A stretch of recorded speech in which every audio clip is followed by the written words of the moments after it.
आज equal pay for equal work. समान काम के लिए समान वेतन आप कब क्लेम कर सकते हैं? दोस्तों, समान काम के लिए समान वेतन का जो प्रिंसिपल है वो डिस्कस किया था ऑनरेबल सुप्रीम कोर्ट ने state of Punjab versus Jagjit Singh case में 2016 में। दोस्तों, ये जजमेंट आया था। इस जजमेंट में ऑनरेबल सुप्रीम कोर्ट ने डिस्कस किया था दोस्तों कि वो कौन से एम्प्लॉयज़ हैं जो इक्वल पे के लिए क्लेम कर सकते हैं। तो आइए देखते हैं दोस्तों। सबसे पहले दोस्तों पैराग्राफ नंबर 5। इस पैराग्राफ में दोस्तों ऑनरेबल सुप्रीम कोर्ट ने कहा है कि हमारे कंसिडरेशन के लिए जो इशू है वह यह है कि क्या टेम्परेरी एम्प्लॉयज़ जैसे daily wages employees, haddock employees, casual employees या कॉन्ट्रैक्चुअल एम्प्लॉयज़ या इसी तरह के दूसरे नाम से पहचाने जाने वाले जो टेम्परेरी एम्प्लॉयज़ हैं, क्या वो minimum of regular pay scale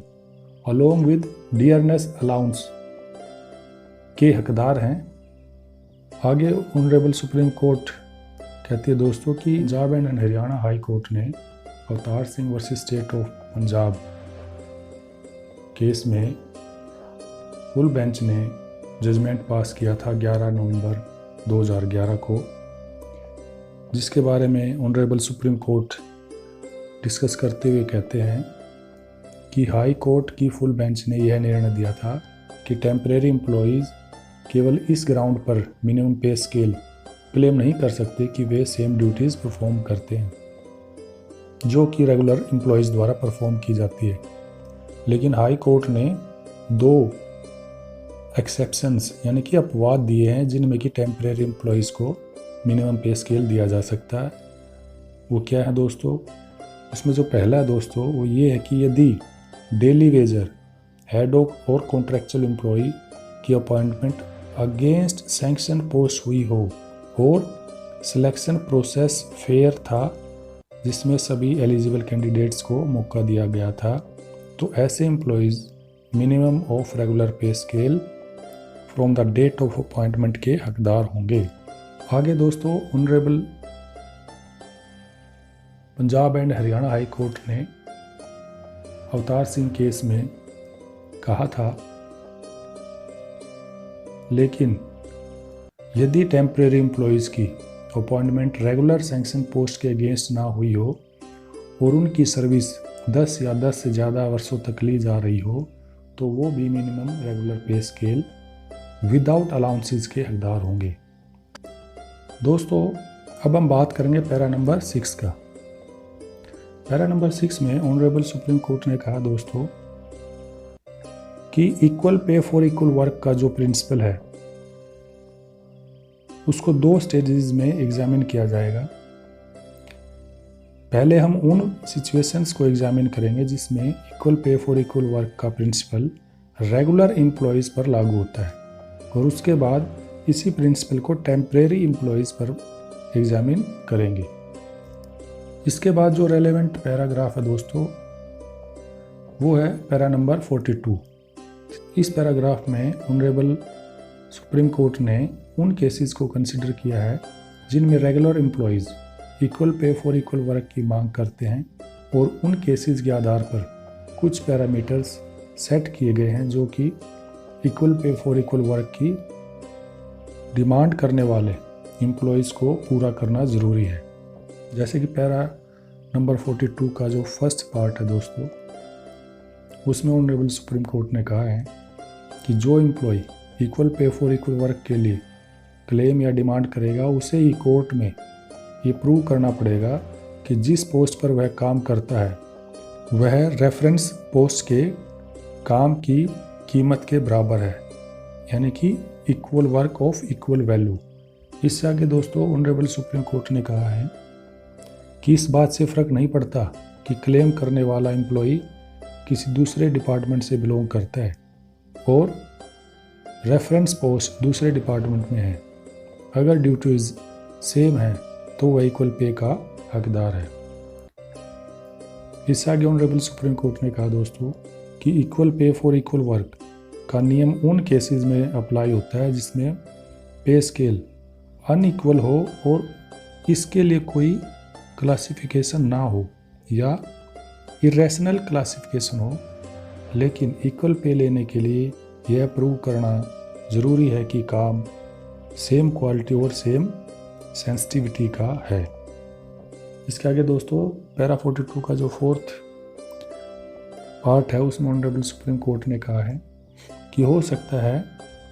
कि दो अलग अलग डिपार्टमेंट में दो पदों का नाम या रैंक या पद सेम हो, पर उनकी पावर या ड्यूटीज़ और रिस्पॉन्सिबिलिटीज़ अलग अलग हों, तो ऐसे एम्प्लॉयज़ इक्वल पे क्लेम नहीं कर सकते। इसके बाद दोस्तों ऑनरेबल सुप्रीम कोर्ट ने कहा है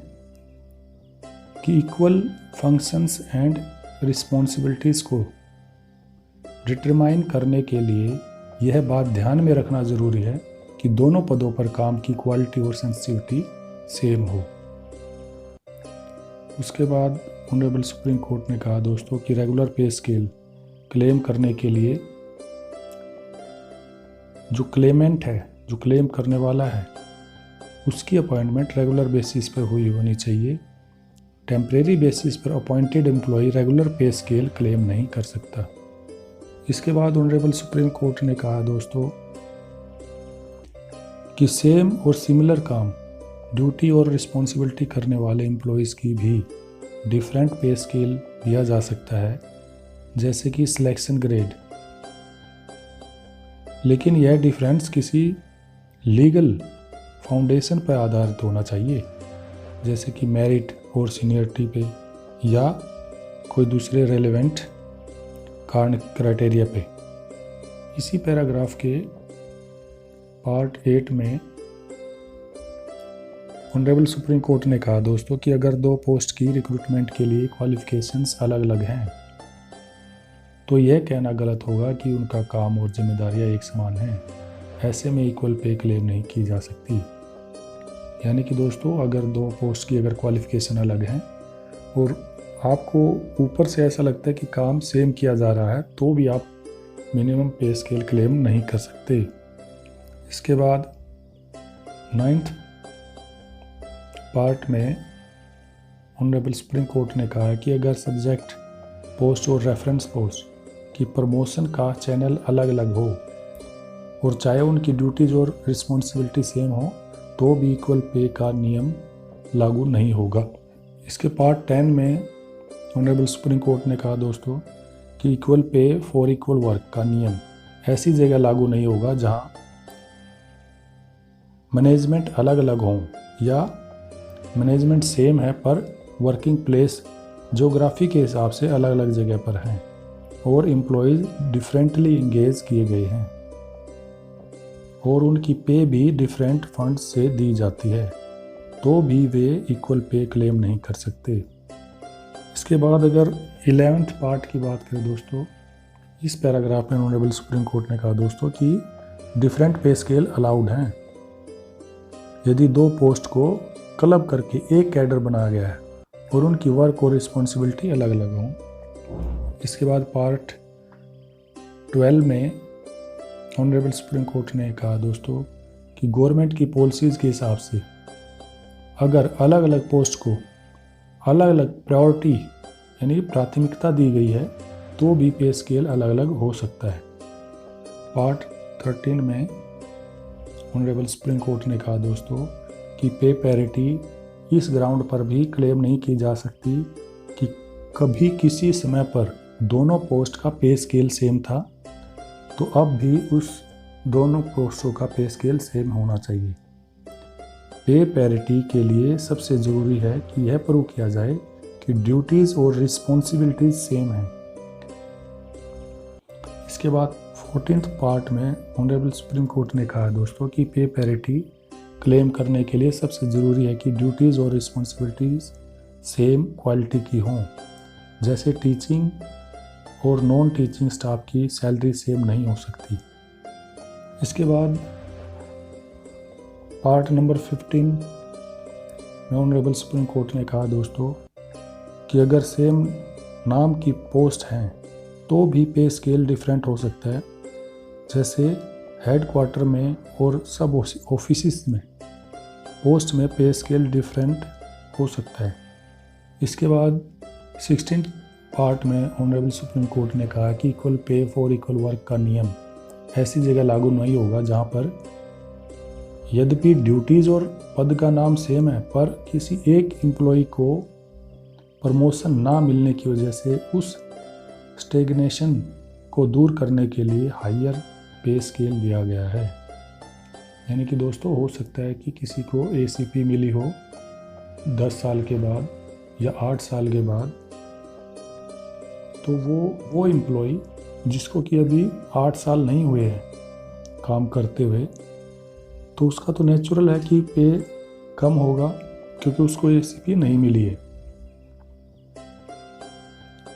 और लास्ट में दोस्तों 17th पार्ट में ऑनरेबल सुप्रीम कोर्ट ने कहा है कि एक ऑर्गेनाइजेशन के एम्प्लॉयज़ को दूसरे ऑर्गेनाइजेशन के एम्प्लॉयज़ से डिफरेंट पे स्केल दिया जा सकता है चाहे एम्प्लॉयर सेम हो। दोस्तों अब हम बात करेंगे पैरा नंबर 44 की, जिसमें कि ऑनरेबल सुप्रीम कोर्ट ने उन केसेस को डिस्कस किया जिसमें कि ऑनरेबल सुप्रीम कोर्ट ने मिनिमम पे स्केल ग्रांट किया था टेम्परेरी एम्प्लॉयज़ के लिए। जैसे कि 44 का फर्स्ट जो पार्ट है उसमें ऑनरेबल सुप्रीम कोर्ट ने कहा कि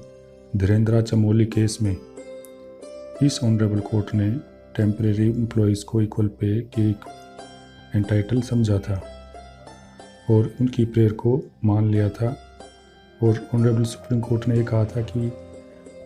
मिनिमम पे स्केल ना देना टेम्परेरी एम्प्लॉयज़ को वो आर्टिकल 14 की वायलेशन माना जाएगा और इसे स्टेट के बेस पे एक्सप्लॉयटेशन समझा जाएगा। इसी के पार्ट 2 में ऑनरेबल सुप्रीम कोर्ट ने सुरेंद्र सिंह केस के बारे में कहा है कि जो एक टेम्परेरी एम्प्लॉय है वो एक रेगुलर एम्प्लॉय के इक्वल वेजेस लेने का हकदार है। और इस बारे में ऑनरेबल सुप्रीम कोर्ट ने कहा है कि ये प्रपोजिशन DS नकारा केस में कॉन्स्टिट्यूशनल बेंच ने अफर्म की थी। आगे दोस्तों इसके पैरा 3 में भगवान दास केस के बारे में ऑनरेबल सुप्रीम कोर्ट ने डिस्कस किया है और कहा है कि इस बात से कोई फ़र्क नहीं पड़ता कि कोई टेम्परेरी एम्प्लॉय कितने सालों से काम कर रहा है, वो कम सालों से काम कर रहा है, ज़्यादा सालों से काम कर रहा है, इससे कोई फ़र्क नहीं पड़ता, वह मिनिमम वेजेस के लिए एंटाइटल होता है। और ऑनरेबल सुप्रीम कोर्ट ने इसमें यह भी कहा है कि जो मैनर ऑफ सिलेक्शन है या अपॉइंटमेंट है उससे भी कोई ज़्यादा फ़र्क नहीं पड़ता है, सिलेक्शन कैसे भी हुआ हो, लेकिन अगर उस पर्सन की ड्यूटीज़ और रिस्पॉन्सिबिलिटी रेगुलर एम्प्लॉय के इक्वल है तो उसको भी इक्वल पे मिलनी चाहिए। और आगे ऑनरेबल सुप्रीम कोर्ट ने कहा है कि जो इक्वल वेजेस के लिए जो क्लेम है वो सस्टेनेबल है अगर एम्प्लॉय सेम सिमिलर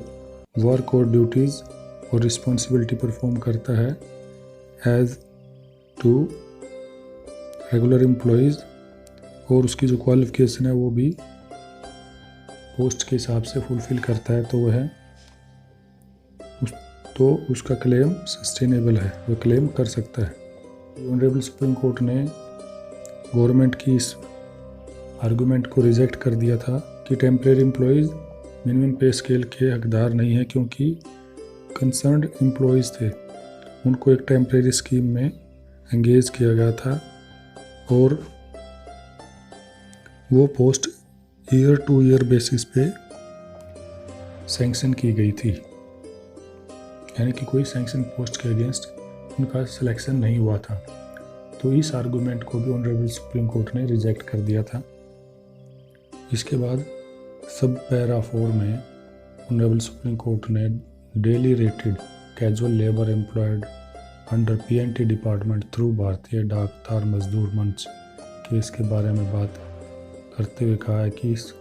केस में भी ऑनरेबल सुप्रीम कोर्ट ने ये हेल्ड किया था कि जो टेम्परेरी एम्प्लॉयज़ हैं वो मिनिमम पे स्केल या मिनिमम वेजेस के लिए एंटाइटल होते हैं और ऑनरेबल सुप्रीम कोर्ट ने यह भी हेल्ड किया इसमें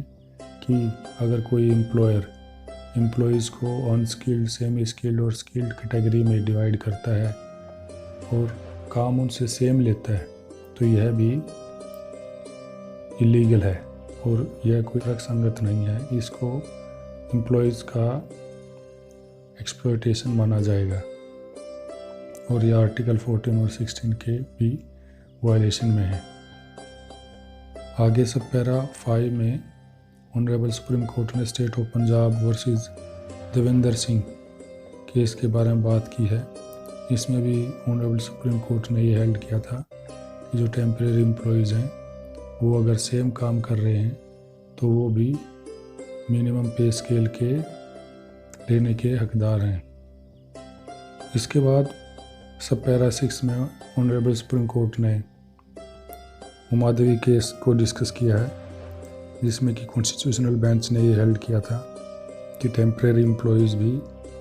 मिनिमम पे स्केल लेने के हकदार हैं।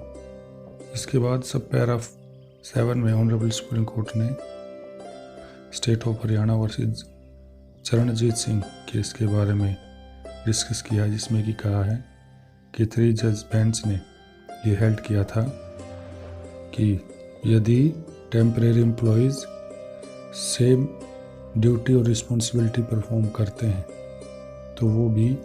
इक्वल पे के हकदार होते हैं और कोर्ट डायरेक्शन इशू कर सकते हैं इस रिगार्डिंग। अब हम बात करते हैं पैरा नंबर 52 की, जिसमें कि ऑनरेबल सुप्रीम कोर्ट ने कंक्लूजन दिया है कि Avtar Singh versus state of Punjab जो केस है वो सेटिसाइड करने के लायक है और इसलिए इसको सेटिसाइड किया जाता है। और ऑनरेबल सुप्रीम कोर्ट ने जो हाई कोर्ट की डिवीज़न बेंच द्वारा state of Punjab versus Rajendra Singh case में जो जजमेंट दिया था उसको भी सेटिसाइड किया। और जो एक दूसरा केस था state of Punjab versus Rajendra Singh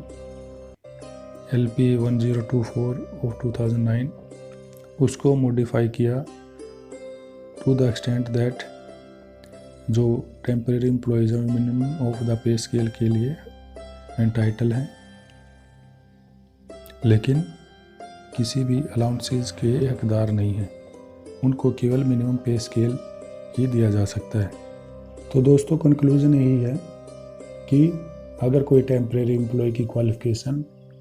service rule के हिसाब से एक रेगुलर एम्प्लॉय के इक्वल है और अगर वैसे ड्यूटी और रिस्पॉन्सिबिलिटी परफॉर्म करता है जो कि एक रेगुलर एम्प्लॉय परफॉर्म करता है तो वह temporary employee minimum pay scale लेने का हकदार है जो कि एक रेगुलर एम्प्लॉय को दिया जाता है, लेकिन उसको कोई भी अलाउंस नहीं दिया जाएगा।